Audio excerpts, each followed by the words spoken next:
The snow had been falling for 3 days. Not gently, not quietly. It came down in sheets, thick, heavy, relentless. By the third night, the forest no longer looked familiar. Trees leaned under the weight of ice, trails vanished, landmarks disappeared.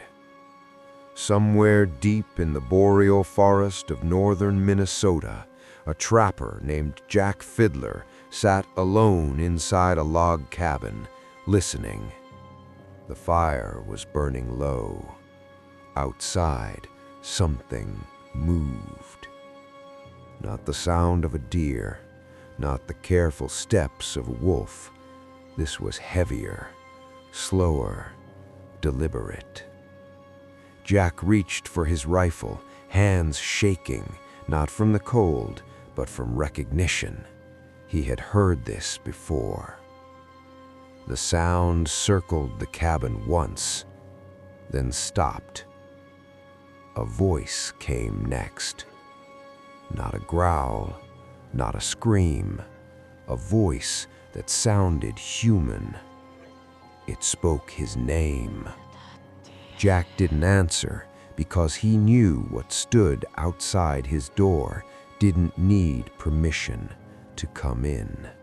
Long before maps named this land, before borders and highways, the Algonquian peoples told stories about something that lived beyond hunger. They called it the Wendigo. Not a monster born that way, but a human transformed.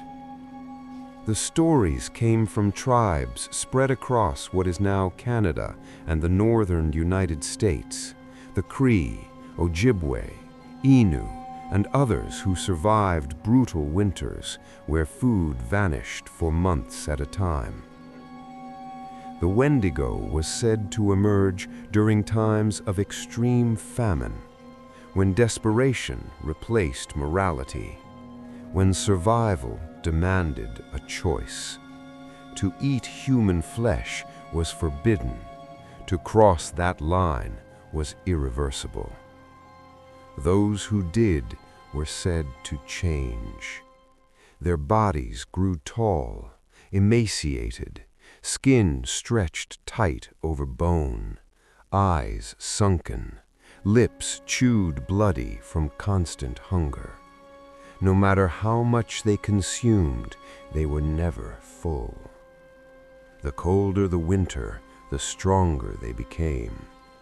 And once transformed, they no longer belonged among the living. They belonged to the forest.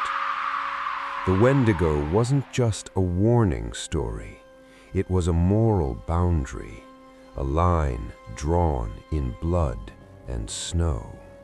European traders and missionaries arriving in the 17th and 18th centuries dismissed the stories as superstition, until people began to die. Mission logs describe villagers accusing one another of Wendigo sickness. Journals mention executions, trials, confessions. In some cases, individuals were killed preemptively before they could turn. Not because they had committed murder, but because they had spoken of hunger in the wrong way. By the late 1800s, doctors began using a term for these cases: Wendigo Psychosis, a condition where a person believed they were becoming or already were a Wendigo. Symptoms included fear of cannibalism, hallucinations, social withdrawal, violent outbursts, and obsession with hunger. But there was a problem. The term explained belief, not behavior, and it didn't explain why some accused individuals vanished into the woods and were later found torn apart. Jack Fiddler wasn't a legend. He was a real man. an Ojibwe elder living near Sandy Lake in the late 1800s. To outsiders, he was a respected hunter. To his people, he was something else entirely, a Wendigo killer. Jack claimed to have killed at least 14 Wendigos in his lifetime, not with rage, not with pride, with ritual. He believed some people became possessed by a spirit that fed on human flesh. When the signs appeared, night wandering, paranoia, cravings, Jack was called. He would track the afflicted into the forest. Witnesses said he used silver bullets. Others claimed he used strangulation. In 1907, Jack Fiddler was arrested by Canadian authorities, charged with murder. His defense was simple. He wasn't killing people. He was stopping monsters. Then, something happened. Winter, 1961. Outside Kenora, Ontario. 3 lumber workers failed to return from a routine job site.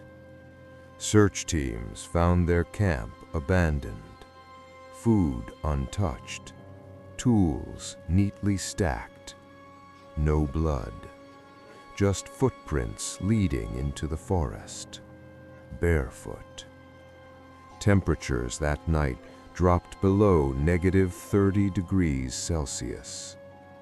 2 days later, one man was found alive, or what was left of him. He was naked, covered in frostbite, mumbling.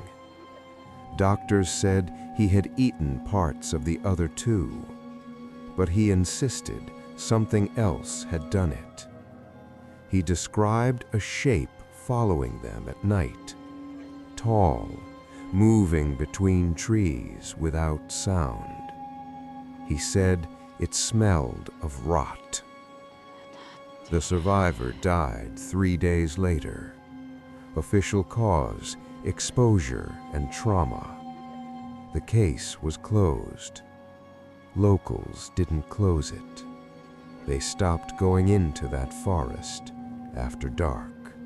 So what was happening? One explanation is psychological. Extreme isolation, starvation, cold-induced hallucinations. The human brain breaks down under those conditions. History shows famine can produce cannibalism without supernatural influence. And once a cultural story exists, the mind fills in gaps. But there's a problem. Many sightings involve groups seeing the same thing. Shared descriptions across centuries, across regions, across cultures. Tall, thin, antler-like shapes, human voices used as bait. Another explanation points to misidentified animals. Moose standing upright, bears with mange. But moose don't mimic voices, and bears don't stalk silently for days. The supernatural explanation suggests the Wendigo is not a creature, but a condition, a hunger that becomes externalized, something ancient that feeds on desperation, not flesh, but fear. Even now, reports continue. Northern Minnesota, Manitoba, remote parts of Quebec. Hunters describe being followed without seeing anything. Campers hear their names spoken in familiar voices. Search and rescue teams quietly swap stories. They don't put them in reports. Because once you label something as impossible, you stop looking for it. The Wendigo, doesn't live in museums. It lives in winters where food runs out, in forests where silence stretches too long, in moments where survival asks for something terrible in return. Whether it's a spirit, a sickness, or a story designed to keep people human, one thing remains consistent. Every culture that tells this story agrees on one rule. If you hear your name called in the woods at night, no matter how familiar the voice sounds, you keep walking and you never answer.